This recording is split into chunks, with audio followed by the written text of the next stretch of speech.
Ustaad Bhagat Singh cinema టిక్కెట్ల రేట్ల పెంపుకి రాష్ట్ర ప్రభుత్వం అనుమతిస్తూ ఇచ్చినటువంటి ఆదేశాలని ఇప్పుడు కోర్టులో సవాల్ చేశారు.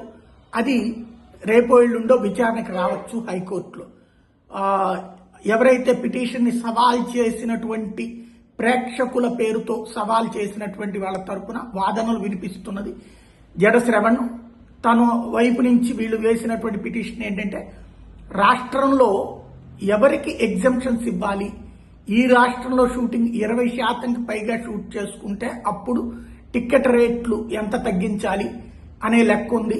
అట్లాగే వాళ్ళకి అదనపు షోలకు అనుమతులు ఇట్లాంటి లెక్క ఉంది. కానీ ఒక్క రవ్వ కూడా ఆంధ్రాలో షూటింగ్ జరగకుండా ఇలాంటి ఎగ్జామ్షన్ ఇస్తున్నారు. ప్లస్ టికెట్ల రేట్ల పెంపు అన్నటువంటిది పల్లె ప్రాంతాల వాళ్ళకు కూడా భారం కాబోతుంది కాబట్టి తగ్గించాలి అన్నటువంటిది. బట్ మేబీ నాకు తెలిసి హైకోర్టు పట్టించుకోదు. మొన్ననే తెలంగాణ హైకోర్టు అబ్జెక్షన్ చేసినా మళ్ళీ స్టే వచ్చింది.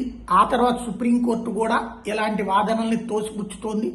ఓ రకంగా నిర్మాతలకు అనుకూలంగా ఉంది. ఇంకోటి, పవన్ కళ్యాణ్ హైదరాబాద్ వెళ్ళి ఎంతసేపు షూటింగ్ చేశారో తెలియదు. ఈ మధ్యన తన సినిమాలన్నీ కూడా ఇక్కడే ఏదో సెట్లేసి షూట్ చేస్తున్నారంటారు ఆయన ఆఫీస్ చుట్టుపక్కల ఎక్కడో. కాబట్టి అట్లా ఇక్కడే షూట్ చేశామని చెప్పినా అప్పుడు కాదనేటటువంటి అవకాశం ఉండదు. ఏం జరుగుద్దో చూడాలి.